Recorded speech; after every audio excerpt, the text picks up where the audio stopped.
What's up, gang? Todd here, and it's time for another episode of my weekly vlog, and that's Keeping It Real. This week we're going to do one subject, and that's my Amiga 600. If you followed me any at all on Twitter, you'll notice that I've been posting quite a bit lately specific to my 600. Modifications, changes, because I've had some issues with it, and up until a couple days ago, those issues were prevalent, and I've actually sorted those out as of a few days ago over the weekend. So yeah, stick around. We're going to go over some tips and tricks and things I recommend that maybe you look into for your 600. So let me go ahead and move the camera around, and we'll go ahead and jump into the 600. Alright guys, I'm back. I got my Amiga 600 hooked up. We'll go over a couple of the things on the outside. First off, I use a regular PS2 mouse with this. A regular cheapo laser style optical PS2 mouse. I use a little PS2 to Amiga style keyboard adapter. This specific one I bought off eBay. It originally comes with just a PCB, and I put on the heat shrink tubing just to protect it a little bit. Has a single IC, a couple resistors or cap in there, and basically it's very basic, not a whole lot going on in there. It has a trimmed, what's important though, it has a trimmed down DB9 up here, which is important because the 600 has these recessed ports on them. And if you try to use some of the popular PS2 to keyboard or PS2 to mouse adapters on the market, like the Cuccolino, which I have one of, or the, I think it's Micros, I don't know, the one that individual computers makes. It has a cable with a little box on the outside for the PS2 connector that configures itself automatically. I think I've got one of those too somewhere. Neither one of those will work without modifying, because they use a traditional DB9, which has the full shell around it, and it won't physically fit. So yeah, I use that for this. I use basically this one for this specific machine. I have two of these. I have one for this machine. Then I have a second one, because there's a set of jumpers on here you can configure for Amiga, Atari. I've got a second one of these built that's specific for Atari that I use on my Atari STs, which one of these days I want to showcase those machines on my channel. Maybe we'll do that somewhere down the road, because that machine, my STE, is having some issues right now that I haven't had a chance to address. So, but anyways, yeah. This is my 600, and on the outside, other than basically using the keyboard adapter, it looks pretty much stock. Let's go ahead and pull the top off, and we'll start going over some of the differences. Starting from the right upper corner, you'll notice instead of using a traditional floppy drive, I'm actually using one of the HXC floppy emulators. This specific one is the Slim HXC. I've had it for a couple of years now. I bought it right after they announced and it came out. It's really nice because it's not big and bulky like the original HXC, and it doesn't have that separate LCD on it, which, to be honest, you don't really need it. You boot the machine off of the HXC boot floppy image that's on the machine, and then you use the button up here to toggle through the images, and you'll hear it beep. You hear it beep one time, and that's technically slot 0, which is the one that has the auto boot, the HFC interface. You press it again, you'll hear it beep twice, which takes you to the first disk image. Press again, you'll hear it beep 3 times, which will take you around to the second image, and so on and so forth. I think this one stores 15 images at a time, and then you can just boot back into the HXC interface, and you can clear them out or add to them, or whatever you want to do. It's really nice because there's a whole lot of software that's not been WHD loaded yet, which, for those of you that aren't familiar, WHD load is basically a system that allows you to run a lot of these old floppy-based games off a hard drive. The copy protection has been removed. With WHD load, you have the kickstarts and everything else like that already on the hard drive of the machine, and then they have what's called slaves, which are basically these little configurations that are designed so when the game boots up, it knows where to look for kickstarts at and what environment to set the machine up at. But long story short, it allows you to run a whole bunch of old Amiga games off the hard drive. However, not everything's been WHD loaded. There's demos, there's games, some other various things, but not everything's been loaded by a long shot. So there's lots of stuff that still requires some sort of floppy disk usage. Plus, there's a lot of new stuff still coming out. There's tons of demos and things that are still coming out that are in ADF format, which, they make a disk format. So if you convert them over to the HXC floppy emulator format, then you can just pop them on the floppy disk and boot them up. So it's pretty cool in that respect. Up front is a 1 meg chip RAM edition. The 600 by default comes with 1 megabyte chip RAM, no fast RAM, and these are very popular add-ons. This one here I think is made by Power Computing. Yeah, this isn't one of the individual computers ones like the A603 or A604. This is actually the one by Power Computing. It's an old one. It works fine. It has a battery back clock, which I'm not entirely sure whether the battery works, and I probably should take the battery off and replace it sometime, but regardless. And moving back to the elephant in the room is this guy right here. Let me see if I can actually zoom this in a little bit on that guy. Hang on one second.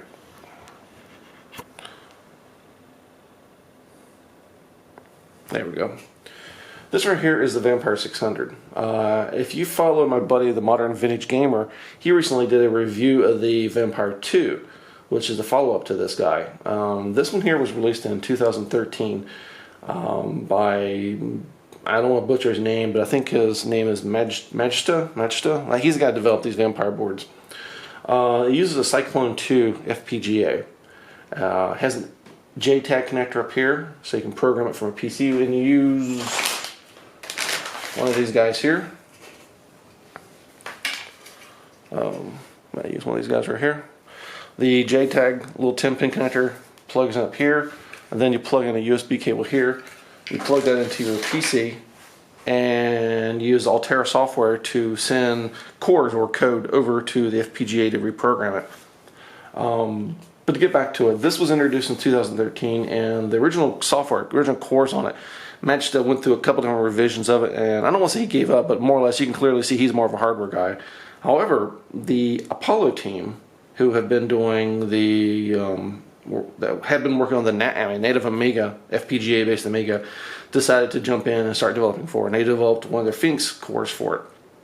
They've developed it for a while. Eventually, they dropped support for it because the Cyclone 2 is a smaller FPGA, and essentially they ran out of room on the Cyclone 2 to fully develop their core to where they wanted to get to. So that's why whenever Magista designed the Cyclone 3, they jumped over to that, and that's what their active development platform is. The Cyclone 3 has, to the best of my understanding, basically double the amount of space in it for code. And if you want to design a CPU or a GPU or whatever in the world you're trying to get an FPGA to pretend it's like to more or less emulate, you have to use more space, more code, more space. And the Cyclone 3 is simply a bigger and faster FPGA. However, and we'll get to some benchmarks in a minute, if you use one of the Apollo team's Phoenix cores, one of the last ones they have, which I don't know the exact revision. Hang on, let me pull this up here. Where is that? I can't find it. I got it around here somewhere. But anyways, if you use one of their latter cores on it, you get some really spectacular performance. You get very, very close to what they get out of the Vampire 2. However, what you don't get the HDMI digital video out. You don't get the high-speed SD card slot for loading as a hard drive. You know, for loading kickstarts or loading Workbench and stuff like that from.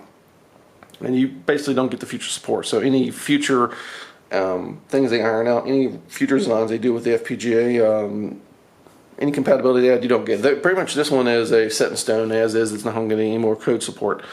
So basically it's very much a dead end as far as that goes. I bought this one from Kipper2K, Kipper's one who's been manufacturing these for the developer for a couple of years now. I bought this one in 2014, the fall 2014, so I've had it for a little less than a year and a half. And to be honest, up until about a week ago, I've used it very, very seldom. But anyways, we'll get around to that in a minute. We'll get back into the Vampire here in a bit. One other thing over here is this guy right here. You might notice. Let me reposition the 600 around. This here is my. Let me pull it out. There we go. This is my custom as can be, SD card hard drive solution. Uses a standard 44-pin. Let me see if I can get this to focus here. Focus. There we go. Uses a 44-pin IDE cable, like a laptop style one, that's modified a little bit with some extra plastic added in there and hot glue. So basically, it forms this right angle. And it uses a SD card, SDHC card to 44-pin IDE adapter. A lot of people have typically been using these guys right here. These are your compact flash adapters, which work the same way. They have 44 pins. You use a cable, goes to the motherboard, then you use a compact flash card. Because compact flash, for all practical purposes, is nothing but IDE to start with. However, I wish people would stop using these for a couple of reasons. Number one, compact flash cards. When was the last time you were at the store and found compact flash cards on a shelf? Yeah, you don't see them very often anymore. You might go into Best Buy or Micro Center or Fry's or who in the world you shop for, Office Depot, whatever, Staples, and look for compact flash cards. You might see one or two varieties of these, and by varieties I mean literally one or two cards, period. You might see a 4 gig and like a 16 gig, and that's it. If you look for, like for example, this one here, this is a cheapo 8 gig class 10 from Micro Center. Focus, damn it, stop. There we go. This is a cheapo 8 gig class 10 from Micro Center, which runs like literally $4. You can walk into your local store, whether whatever it is, and you can find literally dozens upon dozens of makes, models, sizes. These are literally, they all but give these damn things away. You can buy a 32 gig class 10 card for, I don't know what, $15, something like that. Another reason why I wish people would stop using these things is compatibility. If you go into the Amiga forums, there's usually huge threads dedicated to people having problems with these things. If you're going to use compact flash, probably the very best brand to use is a SanDisk. From a compatibility standpoint, they're simply the most compatible. They generally just work. If you go with Kingston or Transcend, or if you go with pretty much any other brand, it's potluck whether it works. The Amiga might recognize it, might not. It's totally random whether it works. You might buy a Kingston and get to work, and your buddy might buy the exact same Kingston and it not work for him. I don't know. Anyways, if you're going to use one of these, use SanDisk. One of the other reasons I think you should stop using one of these is the fact that compatibility. And when I mean compatibility, I don't mean so much whether or not it works with Amiga. I mean whether or not it causes other issues. For example, on my particular 600, and this is a problem I've struggled with for a while, that it wasn't until recently that I discovered what the problem was, and that is the fact that if I use this combination here, this SanDisk compact flash card and this adapter hooked into my AD, my PCMCI slot over here does not work. I don't know why. And this isn't like some rare occurrence, like some sort of voodoo that's only happening to me. If you go on the English Amiga boards forum, EAB, and look through some of the threads dealing with using compact flash on the ID, you'll see other people talk about the same thing, where they'll use it and for whatever reason it just doesn't work. Maybe they switch over to a different brand of CF card and it works, or they switch to a completely different adapter and it works.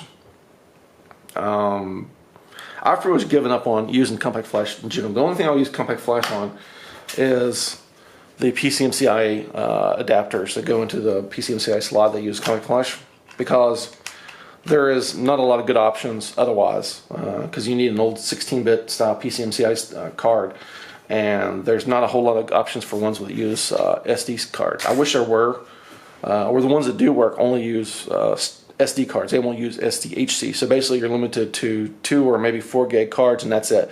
And pretty much if you're buying any kind of SD cards now, almost all of these completely are SDHC, the high capacity cards. So really, if you're wanting to transfer files easily to a 600 or 1200 and you don't use a network adapter or some other kind of sneaker down method, really a compact flash to PCMCIA card is your best bet.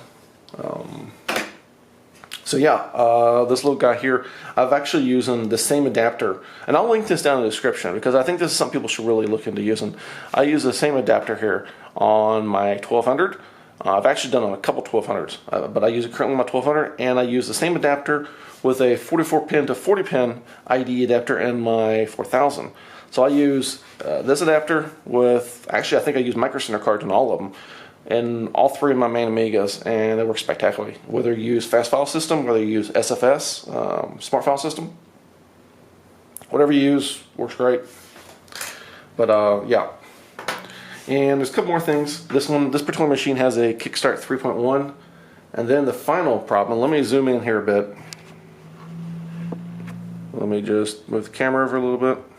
There we go. Ever since I had this machine, and this is a problem that most Amiga users that use 600 1200s will know exactly what I'm talking about. Keyboard.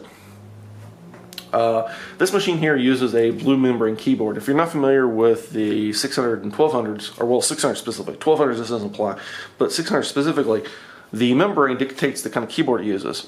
So if you use a, let me zoom out a little bit.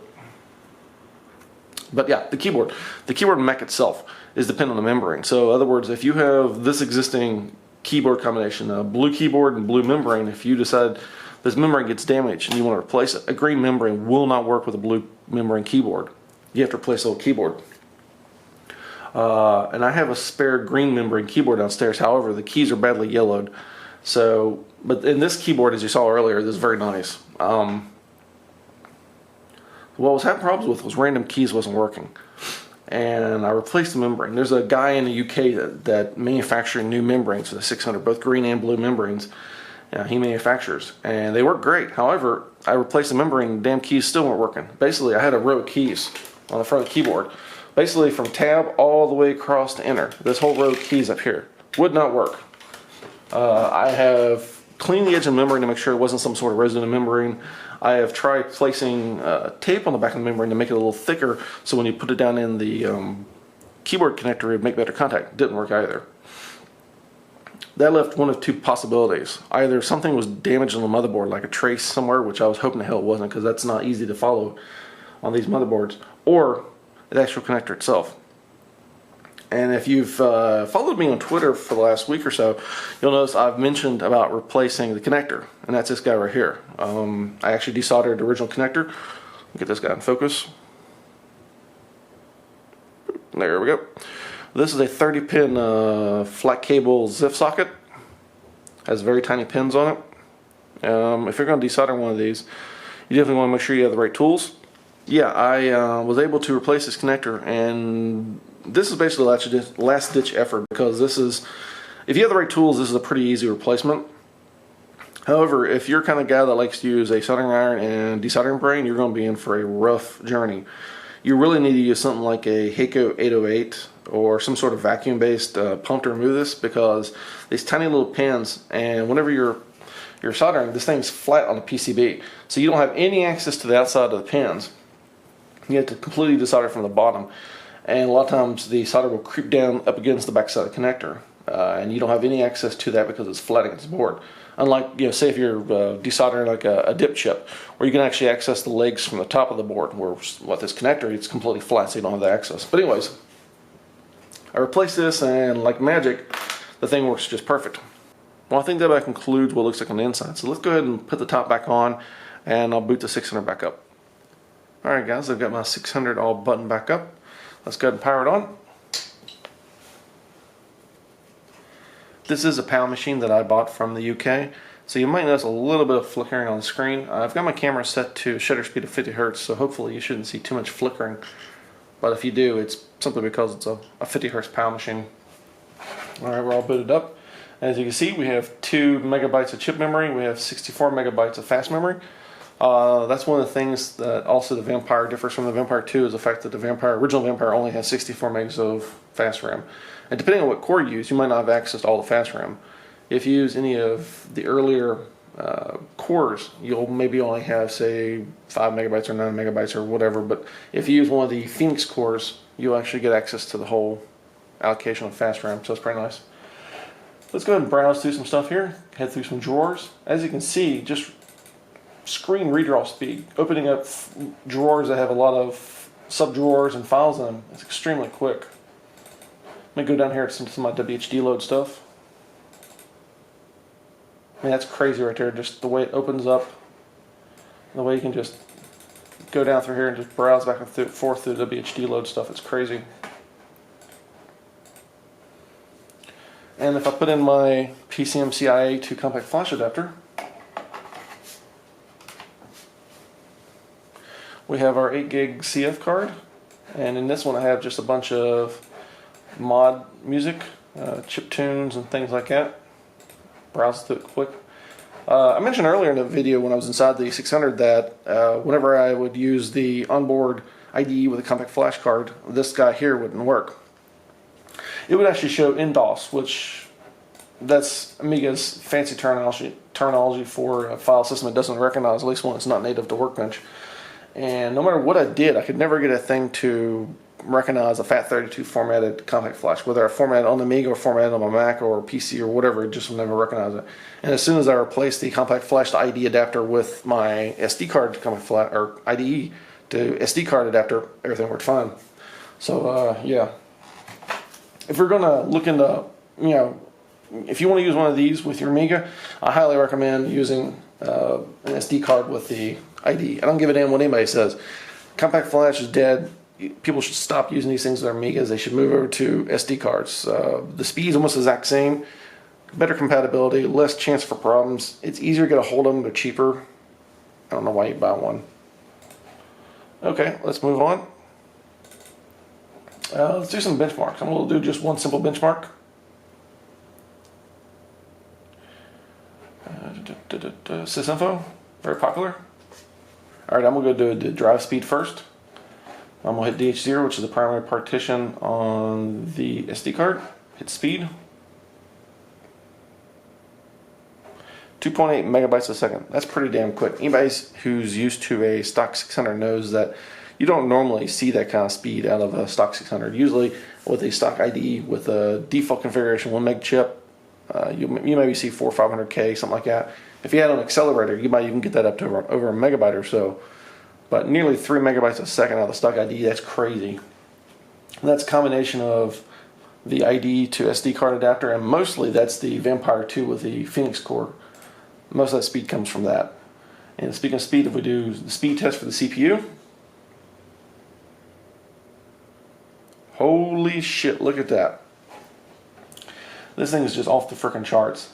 This thing dominates the hell out of pretty much anything, well, anything on the charts. This thing's just, I mean, it emulates a 68 ECO20 running at nearly 200 megahertz. So don't expect to run any 060 code or even any 040 code. But I would imagine that most people that buy those high-end accelerators aren't buying them based off that. They're buying them because they can run all the old legacy stuff a lot faster. As you can see, this one here is just a hell of a lot faster than any of the existing accelerators, especially anything you put in a 600. There's nothing you can put in a 600 that's faster than either a Vampire or a Vampire 2. It's simple, that dead stop. They turn this simple little computer into just an absolute computing monster compared to its bigger brothers. And the fact that the FPGA and the Vampire board generates almost no heat. I mean, if you put in an Apollo 030 accelerator, which up until now, I believe the Apollo 030 running at, I think it was 33 or 40 megahertz, was pretty much the fastest accelerator you put in a 600. It was pretty much the holy grail. And it was fickle, didn't like to run very well. You had to really kind of massage things to get to work in a machine. Ran hot as hell, I mean, extremely hot. You got this compact little machine, there's not a lot of room for extra cooling. So this guy here generates almost no heat, and it's just dead fast.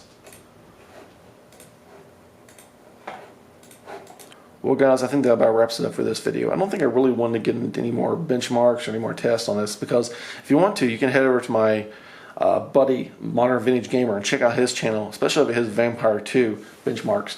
And you can get a better idea of what this kind of accelerator, or well, more importantly, the faster Vampire 2 can do for an Amiga. Because this one here is, to be honest, you're probably not going to buy one of these. I don't believe these are offered anymore.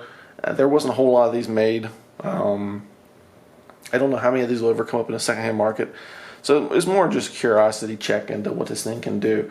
But if you want, if you like, leave a comment below. Let me know if you want to see more in depth on the Vampire, the original Vampire accelerator, because I'm on the order list for the Vampire 2. I'm just waiting for the manufacturer, Kipper 2K, for Kipper to get some more available. I've got a request in. I've just got to wait till I can get my hands on one. Maybe I'll do a shootout. Old Vampire versus new Vampire. I expect the new Vampire to clean up in pretty much every regard, but hey, you never know. Or maybe you want to see a different kind of shootout. Maybe the original Vampire versus, say, one of the ACA accelerators, one of the 68,000 or 20 whatever accelerators for the 600. Yeah, leave a comment below if you liked what you saw, or if you have any suggestions. As always, consider subscribing to my channel. I really appreciate it. And give me a thumbs up down below. That'd also be really great. And as always, I hope to see you guys in my next video.